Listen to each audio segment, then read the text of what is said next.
প্রিয় দর্শক আসসালামু আলাইকুম, কেমন আছেন? আশা করি ভালো আছেন। আমি আজকে ব্রয়লার মুরগি রান্না করব, কষা মাংস মতো একদম। তো ভিডিওটি ভালো লাগলে একটা লাইক করতে ভুলবেন না, চ্যানেলটি সাবস্ক্রাইব করে পাশে থাকবেন। চলে যাচ্ছে আমাকে মূল রেসিপিতে। দেখতে পাচ্ছেন এখানে ব্রয়লার মুরগি কেটে নিয়েছি একটা বড় সাইজ করে। এখানে 1.5 কেজি পুরো একটা মুরগি নিয়েছি, আর মুরগিটা ধুয়ে ফ্রেশ করে আমি হলুদ লবণ দিয়ে মেখে নিচ্ছি। এবং হলুদ লবণ দিয়ে মেখে আমি একটু হালকা করে ফ্রাই করে নেব এবং 15 মিনিট আমি রেস্টে রাখবো মাংসটা হলুদ লবণ দিয়ে মেখে। তো রেস্টে রাখার পর চলে আসলাম, দেখতে পাচ্ছেন চুলে একটা প্যান বসিয়েছি, অল্প আছে, অল্প তেলে আমি মাংসটা একটু ফ্রাই করে নেব।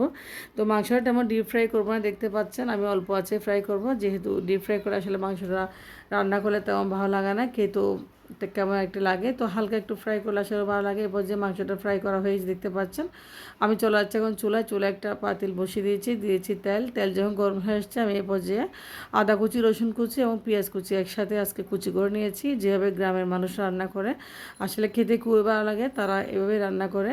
পেঁয়াজ কুচি, রসুন কুচি এরপর যে তারা এভাবে দেয়। তো দিয়েছি এখানে আমি তেজপাতা, এলাচ, দারচিনি, লং, আমি আস্ত গরম মশলা, পেঁয়াজ এবং রসুন আদার সাথে ভালোভাবে কষিয়ে নিচ্ছি।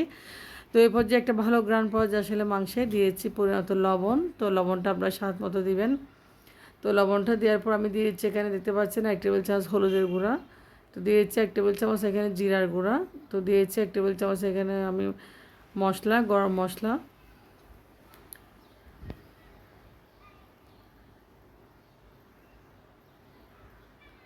তো দিয়েছি আমি এখানে মরিচের গুঁড়ো, দেখতে পাচ্ছেন আমি 2 টেবিল চামচ পরিমাণ মরিচের গুঁড়ো ব্যবহার করেছি, এখানে বেশি মরিচ দিয়ে নেই। দিয়েছি পানি পরিমাণ মতো।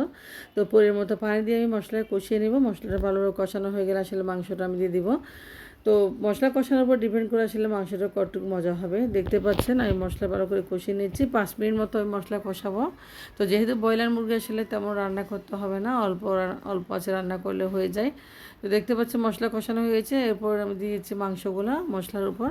তো ফ্রাই করা মাংসগুলো দিয়ে দিয়েছি, দেখতে পাচ্ছেন মাংসটা আসলে একটু উপর থেকে শক্ত হয়েছে। তো এইভাবে আসলে রান্না করলে মুরগির মাংস খুবই ভালো লাগে, ছোটো বড়ো সবাই খুব খেতে পছন্দ করে। তো এরকম মাংস রান্না করে আপনারা চাইলে পোলাও, খিচুড়ি, সাদা ভাত, রুটি, পরোটা সবগুলোর সাথে খেতে পারেন। তো আশা করি ভিডিওটা ভালো লাগবে। আবার বলতেছি, ভিডিওটা ভালো লাগলে আমার চ্যানেলটি সাবস্ক্রাইব করে পাশে থাকবেন। আর এভাবে কষা মাংস রান্না করবেন একদম খুব সহজে, ইজিভাবে। যারা একদম নতুন রাঁধুনি তারা এই রান্নাটা ফলো করে একবার রান্না করে নেবেন, খুবই মজা এই মুরগির মাংস রান্নাটা আসলে। তো এরপর যে মাংসটা ভালোভাবে 5 মিনিট মতো কষিয়ে নিয়েছি, আমি অল্প একটু এখানে 2 কাপ পরিমাণ মতো আমি এখন পানি দিয়ে দেবো। তো এই 2 কাপ পানি দিয়ে মাংসটা আমি আজকে একটু সিদ্ধ করে নেব। এরপর যে আর কোনো পানি ব্যবহার করব না, এই পানি দিয়ে মাংসটা যতটুকুই সিদ্ধ হবে ওটুকুর মধ্যে মাংসটা কষা কষা হয়ে যাবে। তো এরকম ব্রয়লার মুরগি, কষা মুরগি রান্না করলে সবাই খুব পছন্দ করে আসলে। দেখতে পাচ্ছেন দিয়েছি উপর থেকে কয়েকটা কাঁচামরিচ, আমি ঢাকনা দিয়ে রেখে দিলাম। 15 মিনিট পরে চলে আসলাম, দেখতে পাচ্ছেন মাংসটা অলমোস্ট হয়ে গেছে। দিয়েছি পোলাও পাতা দিলে একটা ভালো গ্রান পাওয়া যায়। তো আপনারা একবার ট্রাই করে নেবেন কষা মাংস ব্রয়লার মুরগির, আসলে খেতে খুবই ভালো লাগবে, ছোটো বড়ো সবাই পছন্দ করবে। তো সাদা ভাত, পোলাও, রুটি, পরোটা সব কিছু আপনারা সার্ভ করতে পারেন। তো ভালো থাকবেন আপনারা। মাংসটা প্রায় হয়ে গেছে। আল্লাহ হাফেজ, আসসালামু আলাইকুম।